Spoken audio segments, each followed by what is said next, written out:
Sebelum Fajar abad ke-12, dunia ilmu pengetahuan berada dalam periode transisi yang panjang.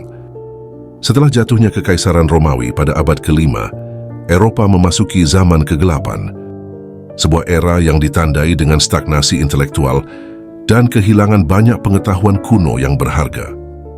Sementara itu, di Timur Tengah, ilmu pengetahuan dan budaya berkembang pesat di bawah naungan kekhalifahan Islam. Pada saat itu, dunia Islam menjadi benteng ilmu pengetahuan dan kebijaksanaan. Mulai dari abad ke-8, para sarjana Muslim menerjemahkan karya-karya besar dari Yunani, Persia, dan India ke dalam bahasa Arab.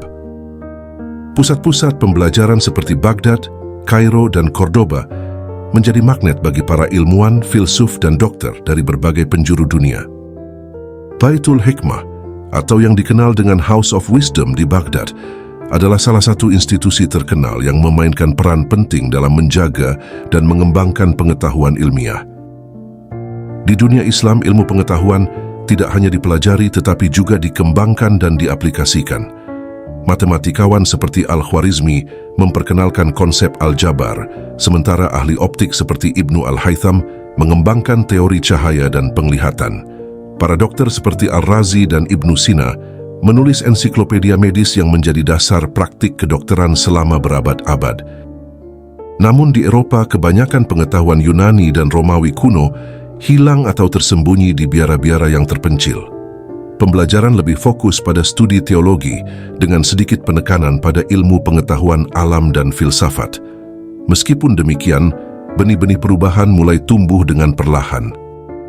Perang Salib yang berlangsung antara akhir abad ke-11 hingga akhir abad ke-13 adalah serangkaian konflik militer yang dilancarkan oleh Eropa Kristen untuk merebut kembali tanah suci dari kekuasaan Muslim.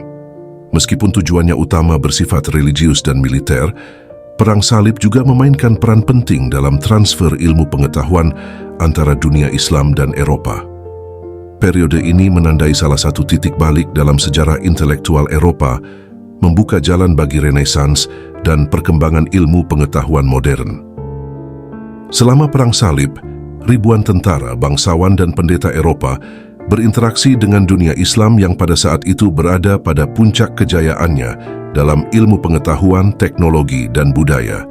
Kota-kota seperti Jerusalem, Antioch, dan terutama kota-kota di Andalusia, Spanyol, seperti Toledo, Sevilla, dan Cordoba menjadi titik pertemuan di mana pengetahuan dan budaya bertukar. Salah satu saluran utama transfer ilmu pengetahuan adalah melalui terjemahan teks-teks ilmiah dan filosofis dari bahasa Arab ke bahasa Latin. Para penerjemah, seringkali di bawah perlindungan penguasa Kristen, bekerja untuk menerjemahkan karya-karya ilmiah yang sebelumnya tidak dikenal di Eropa.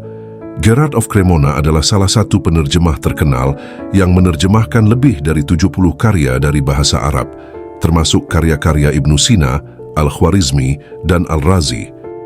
Antara lain bidang ilmu pengetahuan tersebut adalah bidang matematika, yaitu tentang konsep aljabar yang diperkenalkan oleh Al-Khwarizmi dan sistem angka desimal, termasuk penggunaan angka 0 diadopsi oleh matematikawan Eropa. Ini membawa perubahan besar dalam matematika Eropa, menggantikan sistem angka Romawi yang kurang efisien. Kemudian di bidang astronomi, karya-karya astronomi seperti tabel astronomi Al-Zarqali dan teori pergerakan planet dari Al-Batani diterjemahkan dan digunakan di Eropa. Pengetahuan ini membantu memperbaiki kalender dan navigasi.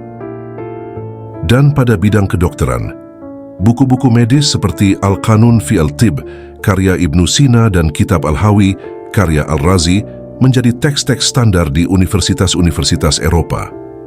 Teknik-teknik medis, termasuk bedah dan penggunaan obat-obatan herbal, diadopsi dan dikembangkan lebih lanjut. Kemudian di dalam ilmu-ilmu filsafat dan ilmu alam, karya-karya filsafat Aristotelian yang diterjemahkan dan dikomentari oleh para filsuf Muslim seperti Al-Farabi dan Ibnu Rushd, Averroes, memberikan fondasi bagi perkembangan filsafat skolastik di Eropa.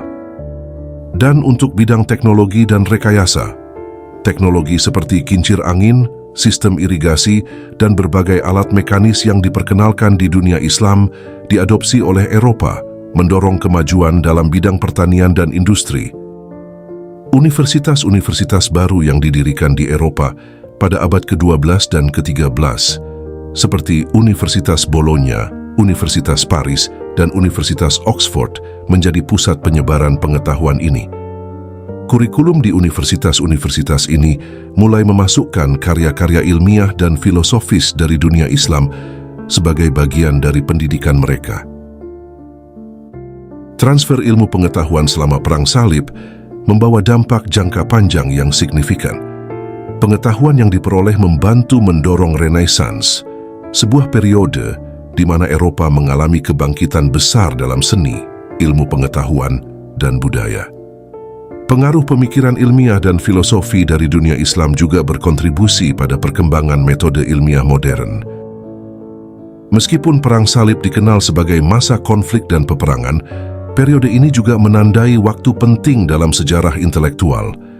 Melalui pertemuan budaya dan transfer pengetahuan dari dunia Islam ke Eropa, ilmu pengetahuan dan teknologi berkembang pesat, membentuk fondasi bagi banyak kemajuan yang kita nikmati hingga hari ini.